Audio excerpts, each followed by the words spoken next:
It was my daughter's birthday dinner, the one I'd been cooking for all week, when my son-in-law slid a manila envelope across the table and told me I had 30 days to leave my own home. I remember the candles were still burning on the cake. My granddaughter was sitting right there, 7 years old, with frosting on her chin, watching her grandfather's face go still in a way she'd never seen before. My husband had passed 2 years earlier. I was the only grandfather she had left, and I was sitting at the head of a table I'd bought at an estate sale in 1987 in a house I'd owned outright since 2009, being handed an eviction notice by a man I'd welcomed into this family with open arms. I didn't cry. Not then. I just looked at my daughter, waiting for her to say something. She looked down at her plate. That was the moment I knew everything had changed. My name is Audrey. I'm 67 years old, retired school teacher, 31 years in the Spokane public school system. I taught 4th grade. I know how to read a room, and I know when a child is being coached to say something they don't believe. I recognized that look on my daughter's face. She'd worn it as a 10-year-old when she broke my good mixing bowl and tried to blame the dog. But this wasn't a mixing bowl. Let me go back to the beginning, because none of this made sense without the full picture. And I've learned the hard way that the full picture is always the thing someone doesn't want you to see. My husband passed in the spring of 2022, pancreatic cancer, 6 weeks from diagnosis to gone. We didn't have time to prepare, didn't have time to say most of what we needed to say. He was here on a Tuesday and then he wasn't, and I was standing in our kitchen on a Wednesday morning making coffee for one and not knowing what to do with my hands. Our house is in a quiet neighborhood on the south side of Spokane. 3 bedrooms, a sunroom my husband built himself, a backyard with a Japanese maple that turns the most extraordinary color every October. We'd paid it off completely, no mortgage, free and clear. My husband was meticulous about that. He'd grown up poor and he never wanted to owe anyone anything he couldn't cover twice over. After he passed, my daughter called me every day for about 3 weeks. Then it became every few days. Then it once a week. I understood. She had her own life, her own work, 2 kids, a husband who traveled for sales. I wasn't going to be the mother who demanded more than her child could give. I'd raised her to be independent. I was proud of that. What I wasn't prepared for was how quiet the house got. My son-in-law's name is Dwight. He and my daughter Pamela had been married 8 years by then. They lived about 40 minutes away, in a newer development, the kind of neighborhood where every house looks like a slight variation of every other house. He worked in commercial insurance. She was a dental hygienist part-time since the kids came along. In November of 2022, about 8 months after my husband passed, Dwight called me, not Pamela Dwight, and suggested that maybe I'd like some company. He said it warmly. He said their house had the finished basement, plenty of room, and that the grandkids missed me and asked about me all the time. I told him I appreciated it, but I was fine. He called again 2 weeks later, said Pamela was worried, said she wasn't sleeping well thinking about me and that big house alone. Said their younger one, my granddaughter Becca, had started asking why Grammy didn't come over as much. That one got me. I'm not going to pretend it didn't. I still said no. I said I'd visit more. And I did. I drove up there 2-3 times a month through the winter, brought food, watched the kids on weekends so they could have a night out. It felt good to be useful. It felt good to have somewhere to be. Then in the spring of 2023, Pamela sat me down at her kitchen table and said she'd been talking to a financial advisor. She said, very gently, like she was presenting me with something carefully wrapped, that it didn't make sense for me to be maintaining such a large property on a fixed income. She said property taxes were going up. She said the roof would need replacing in the next few years. She said, what if something happened to me and I was alone? All of it was true. All of it made a certain kind of logical sense. And the way she said it, like she'd been lying awake at night thinking about my well-being, made me feel loved rather than managed. I agreed to a trial period. I'd move into their basement for 6 months, rent out my house, and see how it felt. Here is where I made my first mistake. I trusted too fast and documented too little. The basement was finished, yes. It had a kitchenette and its own bathroom and a sliding glass door out to the backyard. Dwight had put in new carpet and repainted and bought me a small bookcase, which I thought was a kind gesture. I moved in with 2 carloads of belongings and put my house with a property management company. A company Dwight said he knew through his insurance work and had personally vetted. For about 3 months it was mostly fine.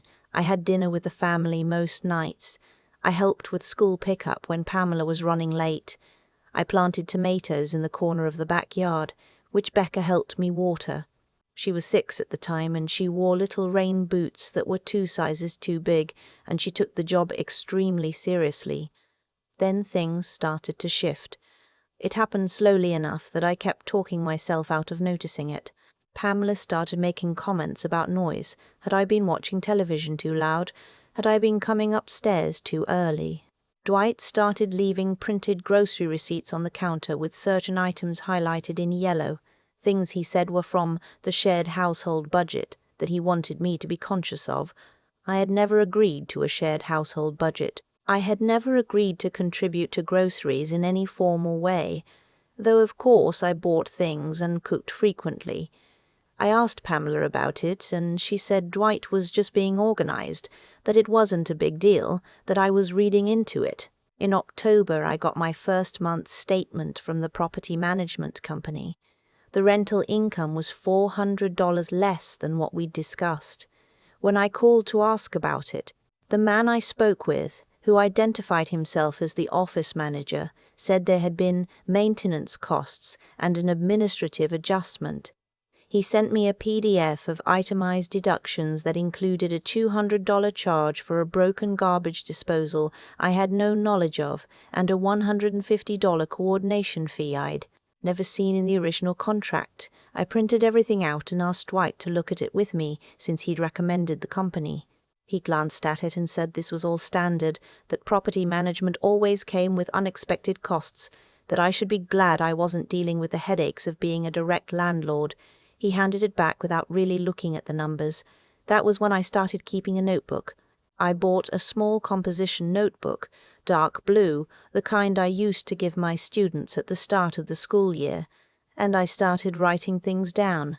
Dates, amounts, conversations, anything that felt off. My husband used to say that a paper trail is just a story told by someone who pays attention. He was a careful man. I was learning to be one too. By Christmas, the monthly deductions had grown to nearly $600. The company had charged for a seasonal HVAC inspection I couldn't verify, a lock replacement that had never been communicated to me, and an ongoing landscaping maintenance fee, despite the fact that I had specifically arranged for my neighbor to handle the yard in exchange for some of my husband's old tools.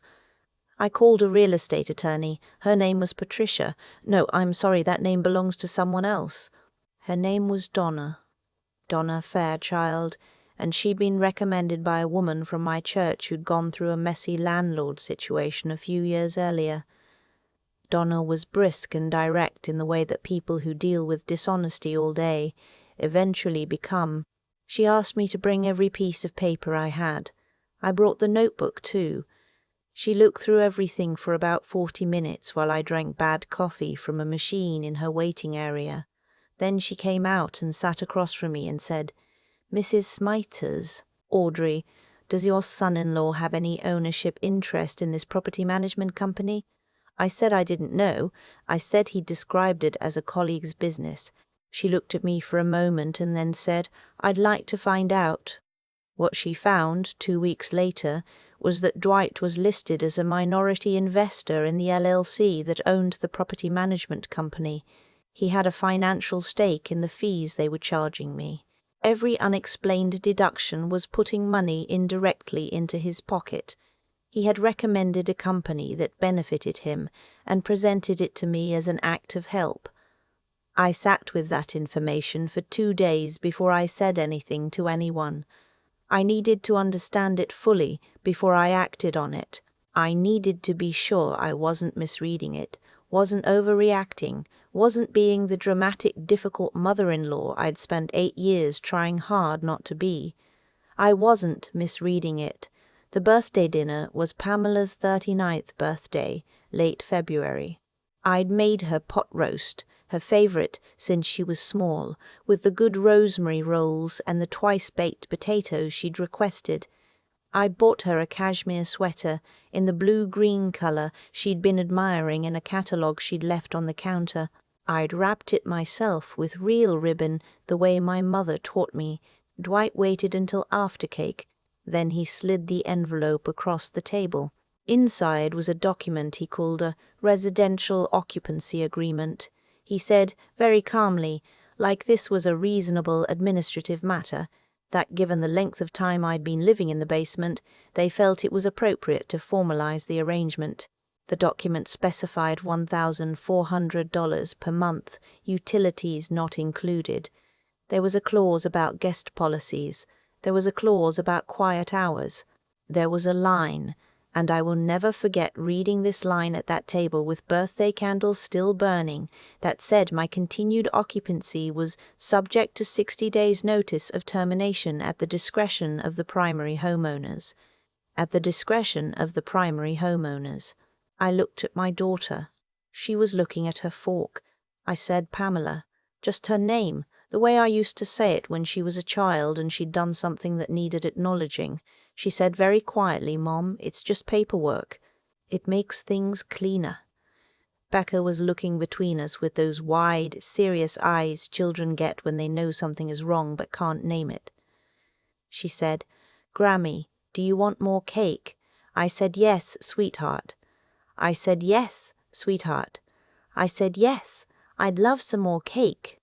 And then I folded the envelope, put it in my purse, finished my piece of cake, helped clear the table, hugged my grandchildren good night, and drove home. I did not sign anything. The next morning I called Donna Fairchild. I told her about the envelope. I told her everything I'd been tracking in the notebook. And then I told her something I hadn't told anyone yet, that 2 weeks earlier, when I'd gone to my local bank branch to update my beneficiary information, the teller had mentioned a home equity line of credit on my property, a line of credit I had never applied for, in the amount of $47,000. Donna was very quiet for a moment. Then she said, Can you come in today? The HELOC, a home equity line of credit, had been opened 8 months earlier, shortly after I'd moved into the basement. The application had my signature on it, my real signature, I mean my name, not a forgery exactly, but when Donna and I looked more carefully at the timeline, we found that I had signed a stack of documents during those first weeks of moving, documents Dwight had presented as standard property management setup paperwork. He'd been organized about it, had everything in a neat folder, had walked me through it with the air of someone doing me a favor. I had signed without reading carefully enough. That is the truth of it, and I am not going to dress it up. I had trusted my daughter's husband, and I had signed things I should have read word by word with a lawyer present. I was 65 years old and recently widowed, and I wanted to believe that the people helping me were helping me. The HELOC had been drawn down by $31,000. Donna traced where those funds had gone. It took her a forensic accountant colleague and about 3 weeks, and what she found was that $22,000 had gone toward a renovation of the basement unit I was living in. The renovation I thought was a kindness was in fact being paid for with my own equity, and the remaining $9,000 had gone into a joint account Dwight controlled. He had renovated a room in his house using my money, and then tried to charge me rent to live in it. I want to be careful here because I know how this story could sound. I know it could sound like I'm painting my daughter as a villain. and I don't believe that's entirely true. What I believe after a great deal of thinking and eventually a great deal of therapy is that Pamela was in a marriage with a man who was very good at making financial manipulation look like household management, and she'd been living inside that reality long enough that she couldn't see it clearly anymore. That doesn't excuse her, but it helped me understand her. My son.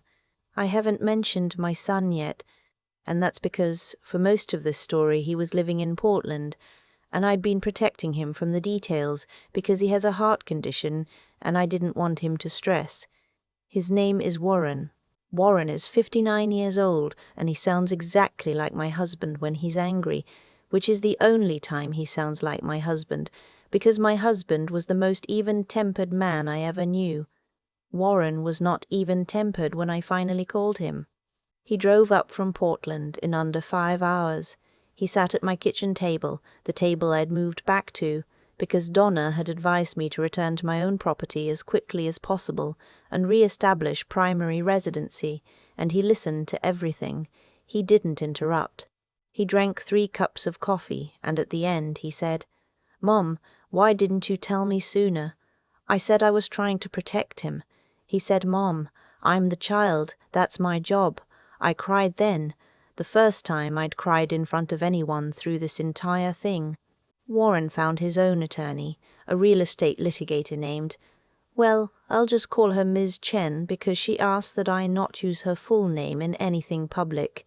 Ms. Chen was 42 years old and approximately 5 feet tall, and she had the specific energy of someone who has heard every variation of financial fraud and is no longer surprised by any of it.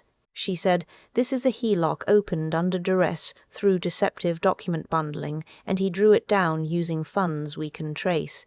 This is not a gray area." We filed a civil suit. We also filed a complaint with the Washington State Department of Financial Institutions regarding the HELOC, and Donna filed a separate complaint against the property management company with the state's Department of Licensing. Dwight hired an attorney. Of course he did. There was a period of about 6 weeks that I will describe only as very difficult. Pamela stopped returning my calls. Becca's school sent me a note saying I'd been removed from the approved pickup list. My son-in-law's attorney sent a letter claiming I had voluntarily authorized all transactions and that any claim of fraud was without basis. I kept the notebook on my nightstand during those weeks. Some nights I'd take it out and just hold it, not read it. I had it memorized by then. Just hold it, because it was evidence that I had not imagined any of this, that I had been paying attention, that I was a careful woman and a credible witness to my own life. Warren drove up every other weekend. He'd bring groceries and we'd cook together, and sometimes he'd sleep in the guest room and I'd hear him up early, on the phone with Ms. Chen. One Sunday morning I came downstairs and found him sitting at the kitchen table with my husband's old coffee mug, the one I still use, the blue ceramic one from a trip we took to Vermont in 2004, and he looked so much like his father for a moment that I had to grab the doorframe. The mediation happened in April. Dwight came with his attorney, and I came with mine, and we sat in a conference room in downtown Spokane with a mediator named Carl, who had the practiced neutrality of someone who'd seen every kind of family break down every possible way. By the end of that day, Dwight had agreed to the following repayment of the $9,000 drawn from my equity into his account, repayment of the management fees found to be inflated, closure of the HELOC, and withdrawal of the HELOC, and withdrawal of the occupancy agreement he presented at the birthday dinner. His attorney negotiated hard on the numbers, but not on the structure. I think because even Dwight's own attorney could see which way a judge would read these facts. The property management complaint resulted in a license suspension for the company. They didn't lose it entirely, but they lost it for 8 months, and the conditions for reinstatement required an audit of all managed properties and a refund process for overcharged clients. There were 11 other property owners in similar situations. I wasn't the only one. That, somehow, was the part that affected me most. Not the money, not even the betrayal. The knowledge that he had done this to 11 other people, many of them likely in situations like mine, older, recently bereaved, grateful for the help of someone who seemed to know how things worked. The day after the mediation, Pamela called me. She didn't call to apologize exactly. Not at first. She called to say she was processing everything and that she didn't know the full extent of what Dwight had been doing. I listened. I didn't argue with her about what she knew or didn't know. I knew that road led nowhere good. I just listened, and I said, "Pamela, I need you to hear me. Your children need their grandmother, and I need my grandchildren. Everything else we can figure out slowly. But I need you to tell me you understand what happened here." She was quiet for a long time, and then she said, "Mum, I'm so sorry. I kept telling myself it was normal. I kept telling myself that you didn't notice. She and Dwight separated that summer." She moved with the kids to a rental about 15 minutes from my house. Becca started coming over on Saturday mornings, still wearing boots slightly too big for her feet, to help me water the tomatoes. It took a long time before things felt anything like normal between Pamela and me. We started seeing a therapist together, a woman recommended through my church who specializes in family estrangement. Some sessions were hard. There was one in April of the following year, when Pamela said things that I needed several days to sit with before I could respond to. But we kept going. We kept showing up. That's something I learned from 31 years of teaching. Showing up is most of it. You can't fix a relationship from a distance. You have to keep walking into the room. Dwight is living in an apartment now. I don't wish him harm. I wish him the kind of clarity that forces a person to examine what they've done and make different choices. I don't know if he'll get there. That's not in my hands. What is in my hands? My house, fully mine, quiet and familiar, the Japanese maple turning crimson every October. My son-in-law's name on nothing that belongs to me. A notebook I still keep, out of habit now more than necessity. Coffee every morning in my husband's blue mug. A granddaughter who is 9 years old and recently announced she wants to be a botanist, which I think has something to do with the tomatoes. I have a few things I want to say to anyone watching this who might be in a position like mine. Older, alone, trusting the people closest to you to have your best interest at heart. Get your own attorney before you sign anything. Not a family friend, not someone recommended by the person asking you to sign. Your own attorney, one you chose and contacted yourself. Even if it feels like you're being paranoid. Especially if it feels that way. Keep records, write things down. Dates, amounts, conversations, what was said and by whom. Not because you expect to need it. Because the act of writing it down means you're paying attention, and paying attention is the most powerful thing a person in a vulnerable position can do. Your home is yours. I don't care how reasonable the explanation sounds, or how much someone loves you, or how good their intentions seem. No one should have access to the equity in your property without your fully informed, lawyer-reviewed consent. No one. Not your child, not your child's spouse, not your best friend. No one. And finally, find your Warren. Find the person who will drive 5 hours without being asked and sit at your table and say, "I'm the child, that's my job." We all need someone like that. If you have one, call them now. Don't wait until you need them to let them know you love them. I'm Audrey. I taught 4th grade for 31 years, and I raised 2 good kids, and I buried my husband, and I kept my house. I'm 67 years old, and I'm still here, and on Saturday mornings a little girl in 2 big boots rings my doorbell and asks if the tomatoes are ready yet.